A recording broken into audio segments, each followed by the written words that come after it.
Boys, you want to see something ridiculous? Who's got the record for most light whips on the freaking bug, boys? Look at that.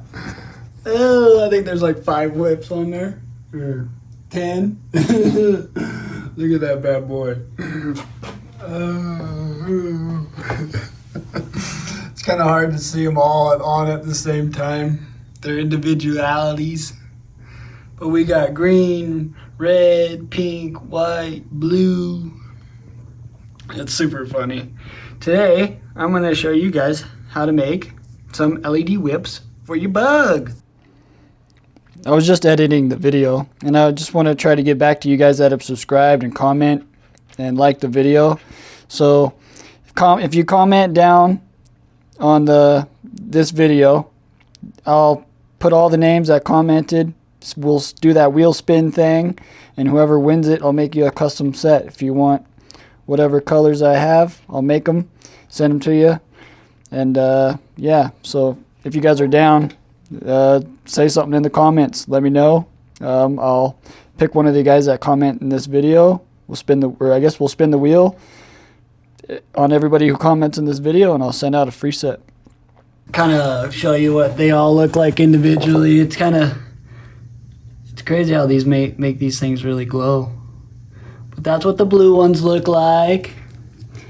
So we'll unplug the blue ones, and then we'll plug in the white ones, I believe these are. Yeah, there's the white ones. It's kind of a warm white. Then we'll plug in, I think these ones are the pink ones or the blue ones. Pink looks super cool. I love the pink. I'm gonna make a pink one and a blue one for myself because I like the two-tone. That's kind of the theme I'm going for, the two-tone, the pink and blue. Are the blue ones look super rad. They're pretty bright, super bright. There's the green ones.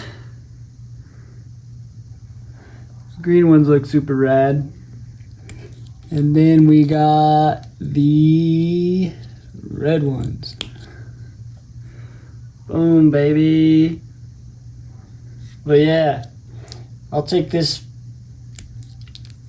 bad boy over to the table and kind of show you how I make these. Right now I got them just powered off a 3-cell, but we'll go over that here in just a second. All right, so as you can see, we got a pair of pink ones loaded up on the bug.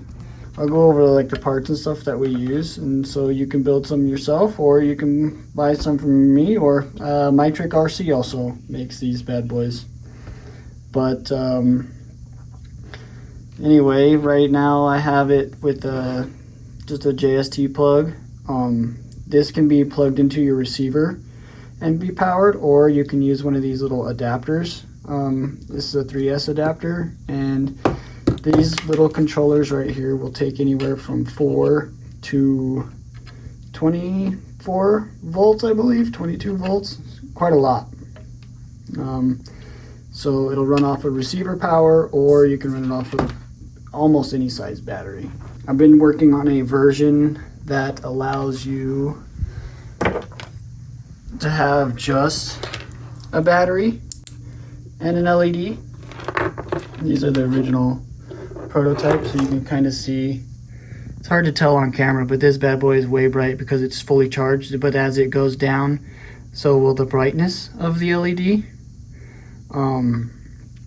So that's kind of one thing. Also, these little batteries that I've been using, it just seems like they have like a phantom draw and a BMS that keeps them charged or whatever, and if you don't use them for a few days, it'll be just completely dead. You got to charge them for an hour and then they'll be good again. So I haven't used this bad boy or turned it on in like 4 or 5 days, and she's still working. So I got to work the kinks out on this, but rechargeable battery, just clip it on and disguise it like a fuel cell or something, and then clip your LEDs on, and then boom, it's got its own power. You don't have to worry about plugging it in or using the buggy power, because my biggest thing right now is the fact that I run these little 650 batteries, and running 5 servos and a motor has already taxed the hell out of one of these batteries. So drawing another, you know, 0.8 amps continuously, I just don't have it. I don't have it. Don't have the juice. So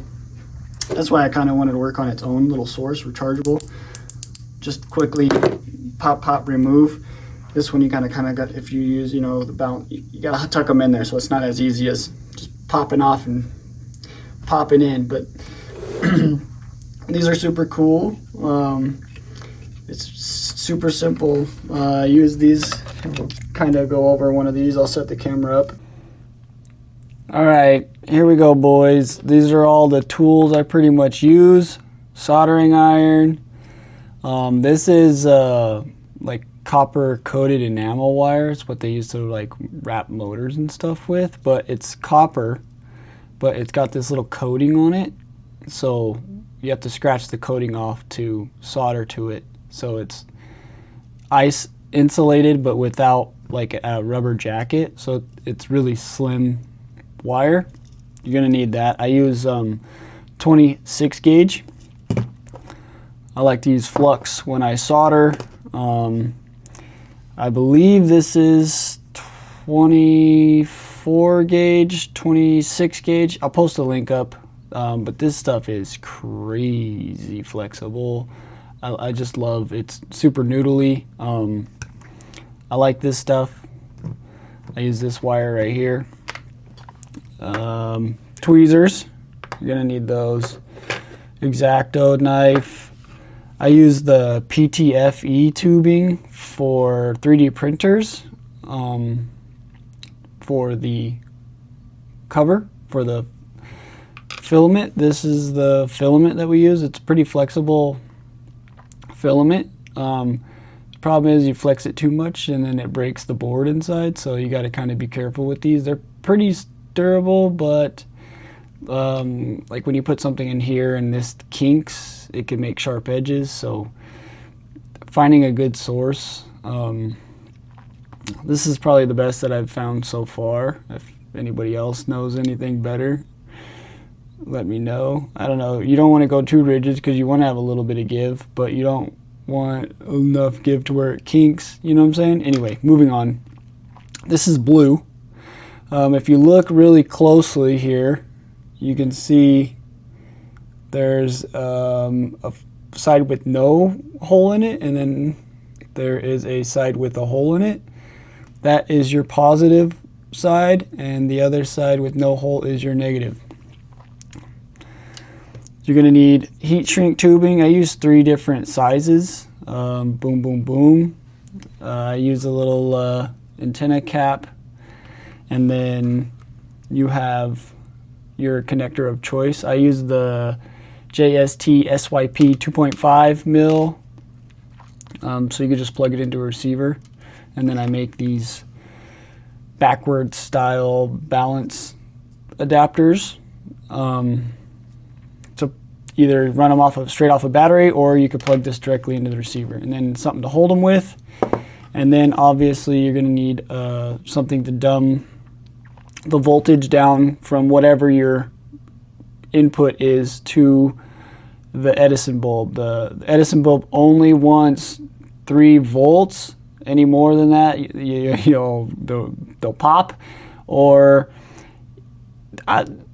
So the reason why I use these ones is because you can turn the power up and down. Some of these bulbs like more voltage, some of them like less voltage. It all depends. About 2.8 volts is the sweet spot for all of them. 2.8 volts. So I hook these up to a little voltmeter. I power them up, and then I will voltmeter them out, and I adjust this little pot right here. I'll zoom in. Hold on. Okay, we zoomed in a little bit. So you can see there's a whole bunch of little tabs here. I solder the 2 tabs together that say 3.3 volts.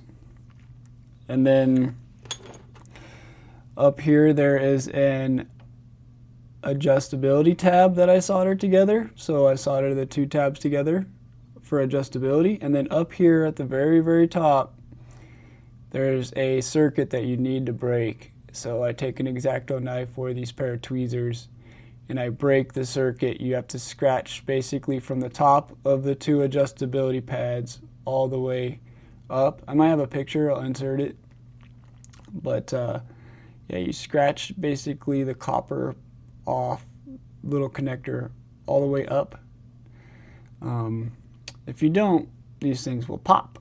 So that's kind of one thing you gotta watch out for. But I like these ones because they don't really make any heat. It's got this little heat sink on the MOSFET that really dissipates all the heat, so these things run pretty cool. Because obviously when you take any sort of voltage, let's say 12 volts, 3S, and try to turn it down to 3 volts, you have to basically dumb the voltage down, and the easiest way to do it usually is through like the heat transfer, is what I'm assuming. Anyway, okay, I gotta set the voltage on a couple of these, kind of show you how I do it. But after it's soldered right, if it is soldered right, you should see your voltage somewhere around 3 volts. And then when you turn this little potentiometer counterclockwise, you should see the voltage go down. So let's try to turn it. I haven't found a screwdriver that actually does it, so I use my little nail. It's kind of difficult as hell to turn, to be honest with you. Oh, there it goes. Boom. You see the voltage drop. 2.8, 2.7, 2.6. We're going to turn it back up to 2.8 volts.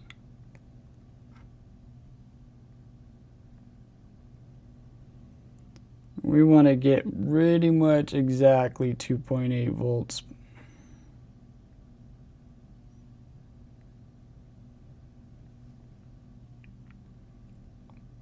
Bada bing, 2.8 volts, just powering it with a 3-cell. You can use anywhere from, this will take anywhere from 4.5 volts to I believe 22 or 24 volts. So anywhere from 1 to 5S, 6S maybe. But there we go. This one is set. Now we can solder the LEDs on. Okay, I got a couple of these pieces of wire already like pre-cut. I cut them to about 5 inches or so. And then I cut the filament tube to just a little over 3 inches, 3.5 inches. And then, so first thing that you gotta do is I take the wire and about 1 inch or so back, I take the knife and I just kind of scratch off that coating. You can see it, I'm scratching off the enamel coating so that we can solder on to the actual copper. Otherwise the solder doesn't stick. Alright, solder time. Now that we got the coating scratched off, I like to try to put a little solder on the wire.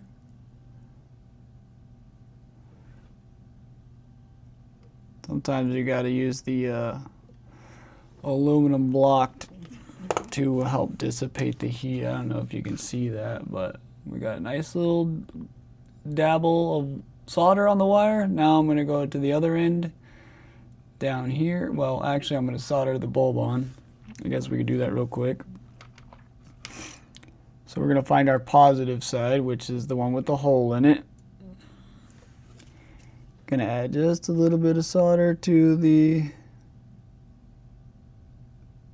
filament. Pre-tin it a little bit.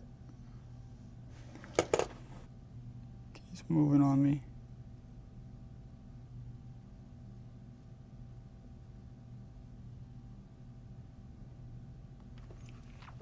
Oh my gosh, how is that difficult? Anyway, that's what it looks like when soldered. Nice little joint there. Now I take the antenna tuber, or the PTFE tube, And I slide, trying to make sure that wire doesn't get twisted up in there on the bulb, just so it looks pretty.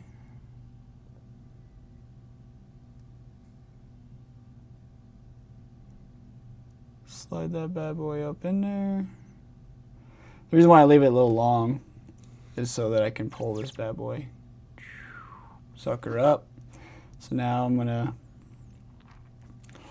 bend this part down, and then I'm going to take the knife again,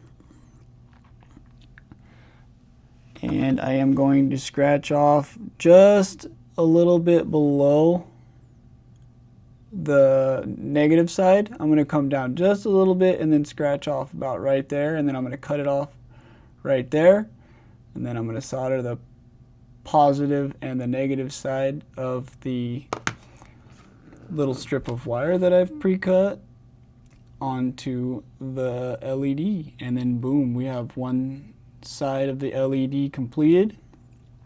Then we'll just need to solder the other side to the board and terminate the end, and we're all set.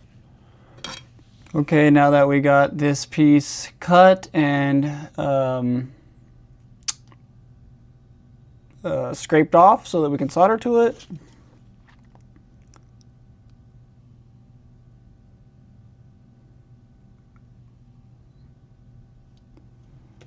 like I said, sometimes you need a little heat sink. See, it looks like stupid, but there's a nice little solder piece on there. Sometimes you can just work it. But anyway, there we go. Now she's soldered. Pretend. I'm going to pretend the negative side. Now we take our negative, is what I like to solder on first.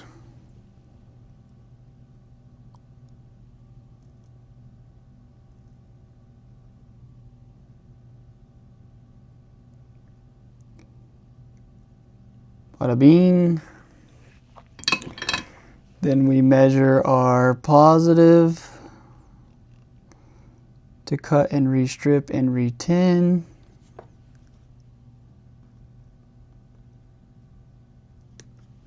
If you don't got a pair of these, you really should get some because they're sick.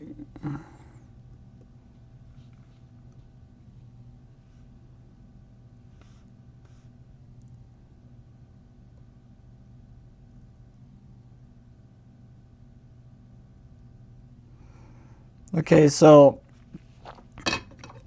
you can either heat shrink that, or I actually have some conformal coating.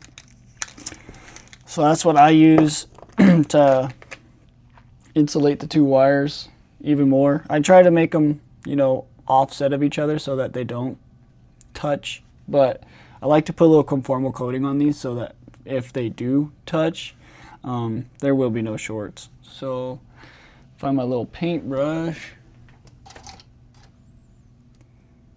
dip this bad boy in here just a little bit, give her a little paint, little coat, and then I will pull the tube in.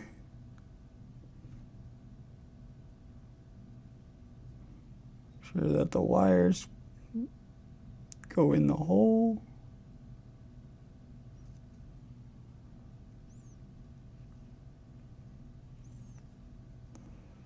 Push, pull, push, pull.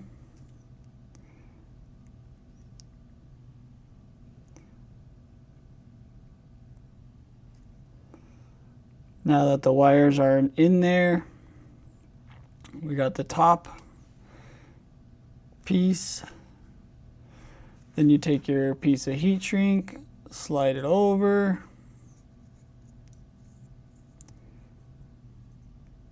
I like to look down in there. You can kind of see where the bulb starts and stops. Then we take our heat source,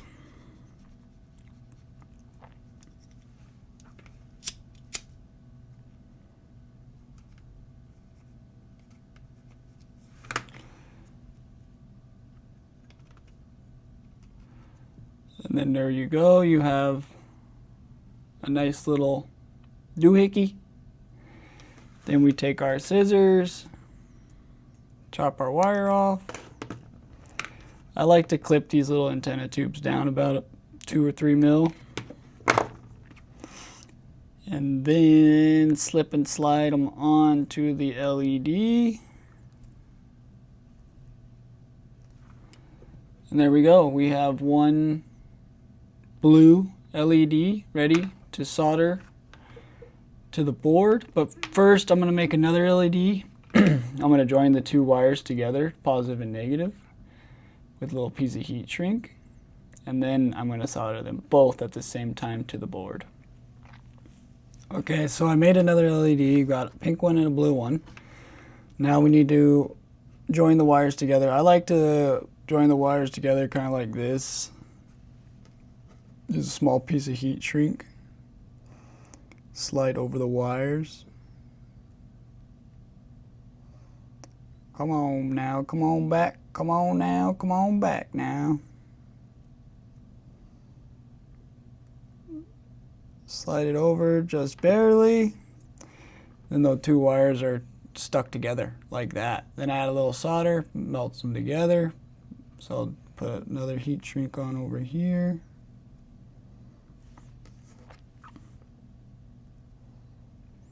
Actually, we're gonna solder these 2. I gotta do it on the cameras so you can see it.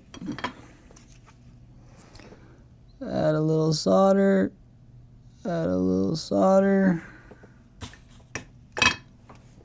Okay, now all these 2 wires are joined together. Now we put our board in our cigarette. And we make sure we do this right, boys, because positive and negative matters. So our positive is the one that I've used the stripes on. It's probably the opposite way, but I don't care. I like to actually take this bad boy and trim her down. Now that these 2 wires are, glued together.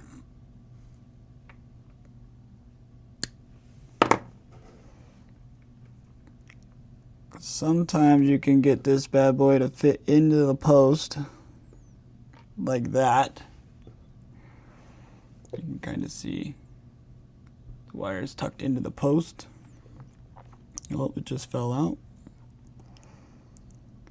But I go ahead and sneak attack that bad boy in there right now.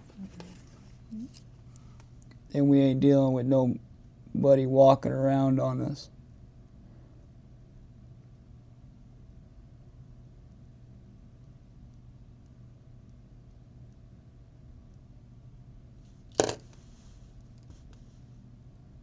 Ooh, it's hot. Boom, that's a good solder right there, boy. Boom, we got one soldered in. Focus, focus. Yep, soldered. Now we just got to do the negative side. It always goes a lot easier when you're not on having to try to film it, like for other people to watch. You know what I'm saying?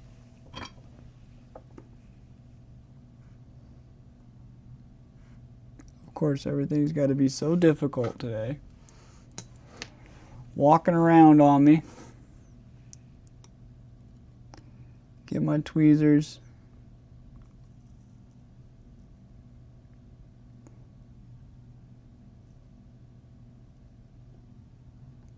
No, don't do that.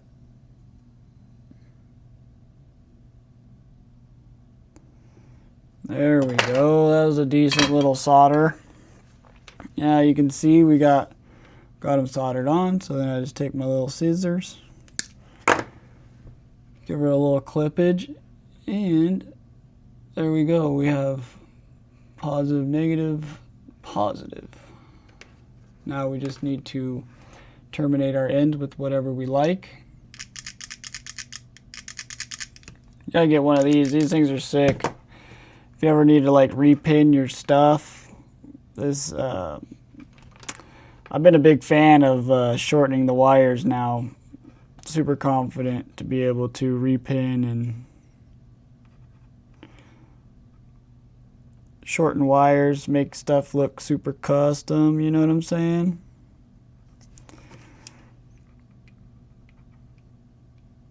I like to squeeze that on there just a little bit. Give her the old crimp down.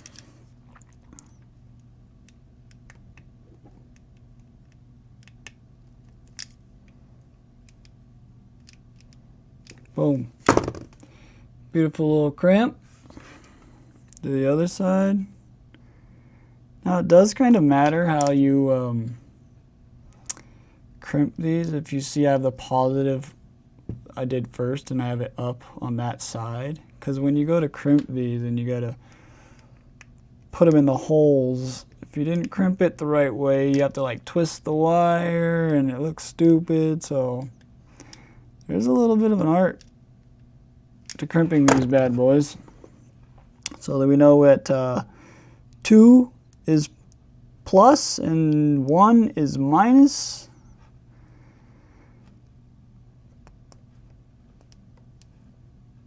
And if you did it right, you should have a pretty nice looking connector. Shouldn't pull out. Now let's see if it works. Huh? I still haven't set the voltage on this. I should have done it on the multimeter, but we're about to see in real time if we're about to pop it or not. But usually the 3-volt thing is set pretty decently. It's just a little hot, if you know what I'm saying. Ready? Here goes a moment of truth. Ah! Oh yeah. Nice and bright. I could probably leave it at that voltage. Or I could take the potentiometer and we could try to turn it down a little bit. Oh, see that? Turn it down, baby. Turn it back up. I won't go too high now. Woo! That's pretty cool, huh? You can turn the voltage up and down on these bad boys. So the higher the voltage, the more heat you're gonna make. Also, you go too high, you're gonna pop them. So I'd say run them about 2.8 volts. Then you're gonna need some way to attach the bug. I use this little clamp method that slides on, clamps onto the tube, and then you clip them onto the buggy. Let's see, kind of like this one right here. Let me shut these off. If you look here, we have basically 2 half moons. One's shaped to the size of the tube. Actually, it's shaped to the size of the heat shrink. And then one clips onto the cage. So there we go, boys. One complete set of LEDs. Let me know if you guys make some. I'm curious to see if you guys try this. Homemade DIY LEDs. Anyway, thanks for watching, guys. Make sure like, subscribe. I'm gonna try posting a bunch of these videos like this, the DIYs, DIYs, do-it-yourselves, little tips and trick things. But anyway, subscribe, like, comment, say something, do something. Peace.